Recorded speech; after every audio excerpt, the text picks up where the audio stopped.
G'day guys, how are you? Shorty here. Now, this is a little request from Langers to take a look at some names for next year. I don't know, we've still got about 4 or 5 weeks to go in 2021, but I know there'll be people out there that are having a tough year like old Shorty, and I can't help but take a little bit of a look towards next year because at this stage, a lot of blokes, their averages, not going to change too drastically. So we can almost be like, gee, they're going to be in a reasonable price range, aren't they? So I've got quite a few names here that I just wanted to mention. And look, there's nothing concrete. This one's just a little bit of forecasting.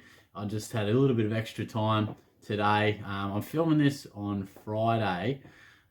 Probably won't post it till some stage over the weekend. So just for a little bit of context, I'll be hoping Zach Butters doesn't destroy the back end of the season because I want him to just stay at a nice, affordable price. But yeah, let me know if you're looking at players for next year already, if you've had a bit of a stinker 2021, because I know I certainly am. But yeah, we'll just touch on, I basically just clicked on averages, went from the highest to the lowest, and just a few names that sort of popped out. And we'll start with some superstars and guys that I reckon I could start in my team that I haven't before.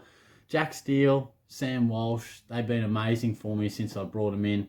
It's amazing when guys are good to you, when you bring them in or have a good year with them, you just develop a real connection with them and you just want to start them again. So those guys definitely fall into that category. I reckon Christian Petrarca, barring a few 180s to end the season, he should be averaging around 110 for the whole year. And I reckon that's going to be unders. So I think that's really good option because you can't have everyone who averaged 120 the year before. You got to find a smidgen of value sometimes. I actually quite like Luke Ryan as well, just for a unique option next year. I've really been, after sort of being burnt by those running defenders, they can be tough to read. They sometimes get shut down, like Jaden Short, Caleb Daniel. For a long time, the running defender was the guy.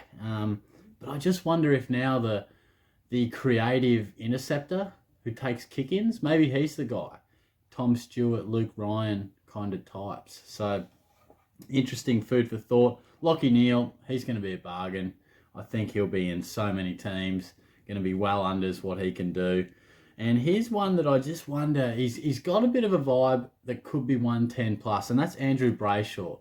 This Dockers midfield is transitioning. Fife's going to play less and less. I know Mundy just evergreen, keeps going and going, but he will play less time in the midfield, I'm sure, as the years go on.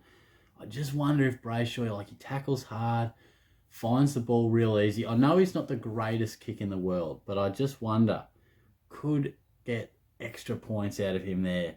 Same can be said for Jacob Hopper. Josh Kelly looks like he's leaving the club. I just wonder if there's scope for real improvement for Hopper. Now this next man, I reckon he's going to be a lock. It's Shea Bolton. Now, I think the Tigers, I mentioned about transitioning midfield, I think the Tigers are going to look to really just say, Bolts, you're our guy now. You're the explosive one in the midfield, and I think he's going to get ample opportunity. We probably thought he would do it this year, and he's still plateaued at around that 90 mark. I think he'll still have a really good end to the year this year. But look, I think he definitely could be a real big option for next year. Zach Butters as well, like I mentioned off the top, nicely priced due to mainly injury.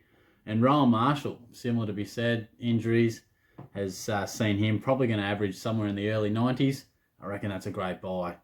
Now, Paddy Cripps, 86. Can we trust this man? I know I pump him up every single year, but Walsh has clearly taken the mantle as the main guy. But I feel like we look at Cripps as an old bloke whose body's just screwed now, but he's only going to be like 27. So it's food for thought. I just wonder if he gets a good pre-season, it's going to be tough to say no. James Sicily, of course, missed so much footy. He's going to be a lock. And maybe another young hawk, Will Day. Started the year really well, has had injuries. Could be an interesting little mid-price option. I mentioned Hopper before, but Stephen Cornelia as well. Now, he's, of course, been out of favour on the sidelines as well. Really below par average for him. And he's never been a guy, I know he had some big averages, but he's more or less going to average between 95 and 105 most times. If he can get back in favour again, Kelly won't be there. Some Giants are going to have to step up. So I think he could be a guy that's well unders what he should be. And Jordan De Goey should still get that forward status, but it looks like he's really found a great role, hasn't he? Harvey likes him going where he's at the moment. I just wonder, new coach, I wonder how it'll be. I wonder who will be coaching them and how they sort of see De Goey's role. Because clearly he's shown that if he's happy, let loose, where he likes to be, he can score. So that'll be interesting. And just finally, Matty Rowell. I think he's definitely a guy that we've got to consider. Was a favourite at the start of this year. He's come back slow. There's no doubt about that. He's still a young man. It was sort of to be expected. So, look, he's probably going to be well unders as well. If you've got any players that you're already looking at, feel free to let me know. I know it's a long, long way out, but I just thought, look, we got plenty of time on our hands at the moment. I may as well chuck out another video. So I'll talk to you guys soon. Cheers.